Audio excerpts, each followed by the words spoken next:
باللہ من الشیطان الرجیم بسم اللہ الرحمن الرحیم ایاک نعبد و ایاک نستعین۔ خاص تیری ہی ہم عبادت کرتے ہیں اور خاص تجھ ہی سے ہم مدد چاہتے ہیں۔ معزز ناظرین،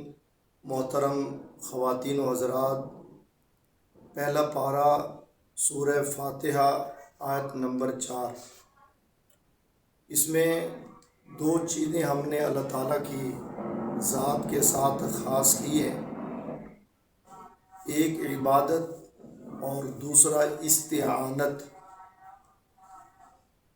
یہ آیت اتنی اہم ہے کہ حضرات مفسرین فرماتے ہیں کہ پورے قرآن مجید کا خلاصہ سورہ فاتحہ ہے،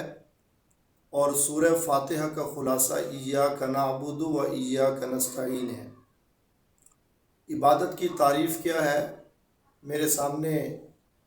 مصر کے ایک بہت بڑے عالم ہیں امام صابونی، ان کی تفسیر موجود ہے اور انہوں نے بڑی دلچسپ تفسیر کی ہے عبادت کی۔ اللہ تعالیٰ کی عبادت اور عظمت کو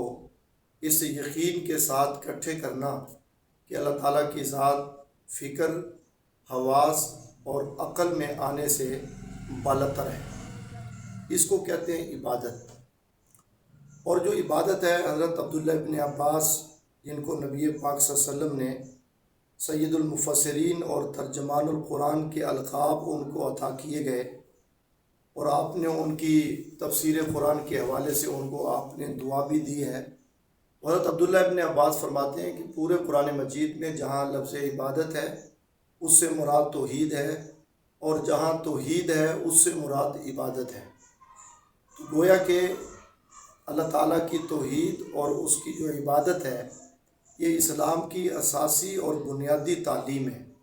تو اللہ تعالیٰ نے اپنا بنیادی سبق جو ہے وہ اس آیت میں ذکر کیا ہے کہ ہم نے عبادت کو اللہ تعالیٰ کی ذات کے لیے خاص کرنا ہے۔ چنانچہ حضرات صحابہ کرام کی جو دعوت تھی وہ بھی ساری انسانیت کے لیے، ان کا جو عملی پروگرام تھا صحابہ کرام کا، وہ بھی روئے زمین میں بسنے والوں کی جو عبادت ہے وہ اللہ تعالیٰ کی ذات کے ساتھ خاص کرنی ہے۔ چنانچہ صحابہ کرام کی فوج جب ایران فتح کرنے کے لیے پہنچے تو جو ان کا سپہ سالار تھا رستم، اس نے پیغام بھیجا کہ اپنا کوئی آدمی ہمارے پاس بھیجو، بیٹھ کے بات کرتے ہیں، بات سمجھ میں آ گئی تو ممکن ہے کہ لڑائی کی نوبت نہ بھی آئے۔ تو فاتح ایران حضرت سعد بن ابی وقاص نے ایک تابعی نوجوان عالم دین حضرت ربی ابن حراش کو بھیجا، اور جب وہ گئے تو رستم نے ان کے سامنے ایک بڑا معقول سوال رکھا، پوچھنے لگا کہ تم یہاں کیا کرنے آئے ہو، اور کیا تربیت تھی اور کیا انداز گفتگو تھا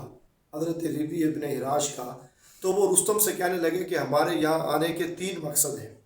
سب سے پہلا مقصد بتایا کہ اخراج العباد من عبادت العباد الی رب العباد، ہم وہاں سے سفر کر کے یہاں اس لیے پہنچے ہیں تاکہ اللہ کے بندوں کو بندوں کی بندگی سے نکال کر اللہ کی بندگی کے اوپر لگا دیں، یہ ہمارے آنے کا پہلا مقصد ہے۔ اور چنانچہ یہی بات ہے جو ایاک نعبد و ایاک نستعین میں موجود ہے۔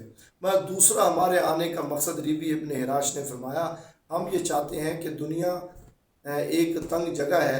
دنیا کی تنگی سے نکال کر آپ کو آخرت کی وسعتیں دکھائیں۔ اور تیسرا ہمارے آنے کا مقصد یہ ہے کہ دنیا میں اس وقت جتنے بھی نظام ہیں وہ ظلم و جور سے بھرے ہوئے ہیں، اور ہم یہ چاہتے ہیں کہ جور کے نظام اور ظلم کے نظام سے نکال کر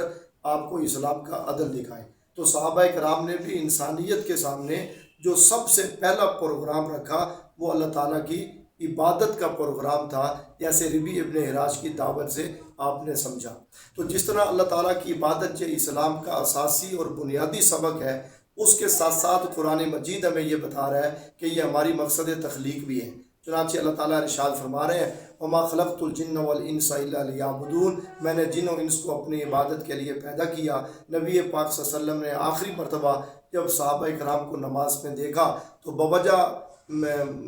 بیمار مرض الوفات میں بھی ہونے کے پھر بھی آپ نے صحابہ کو دیکھ کے مسکرائے، اور یہ مسکرانا اس بات کی نشانی تھا کہ میں جو مقصد لے کے آیا تھا کہ انسانیت کو اللہ کی عبادت کے اوپر کھڑا کروں، میں اس مقصد کے اندر پورا ہو گیا، پورا اترا۔ اور پھر اسی طریقے پر جو چیزیں آیت کا مفہوم یہ بتا رہا ہے کہ ہم نے عبادت کو اللہ کی ذات میں بند کیا ہے، تو نبی پاک صلی اللہ علیہ وسلم نے جن چیزوں کو عبادت ٹھہرا دیا ہے، ہم نے ان کو اللہ کی ذات سے خاص کرنا ہے۔ بس دو مختصر حدیثیں سناتا ہوں۔ ایک حدیث میں ارشاد فرمایا ان نظر عبادہ،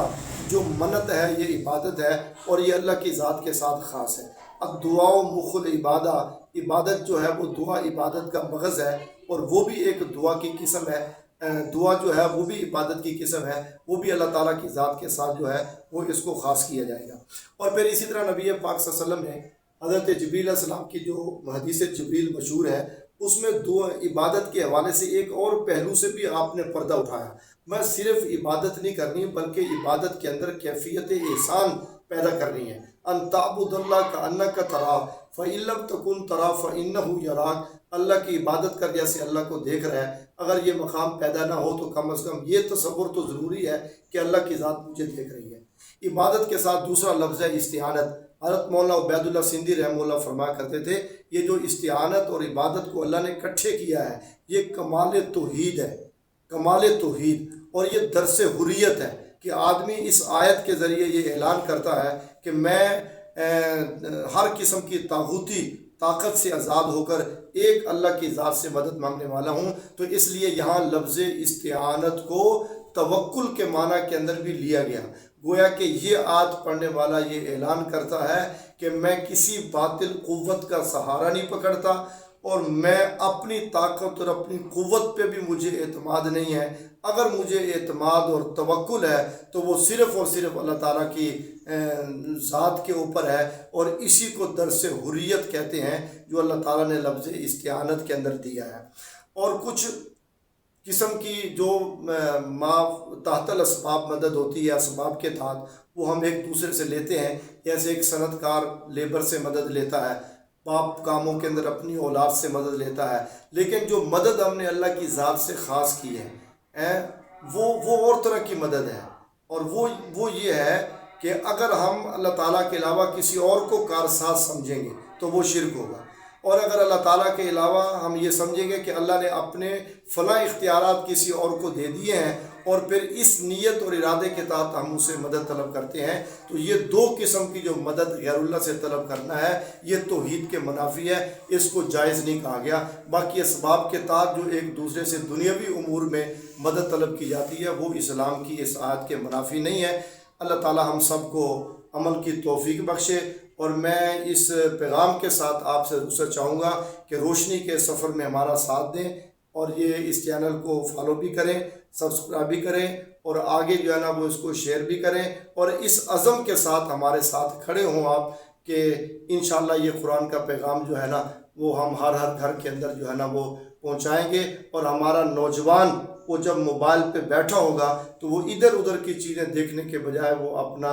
جو ہے نا وہ ہدف وہ قرآن مجید کو بنائے گا، اور قرآن کا نور اپنے دل کے اندر اتارنے میں کامیاب ہوگا۔ اللہ تعالیٰ عمل کی توفیق بخشے۔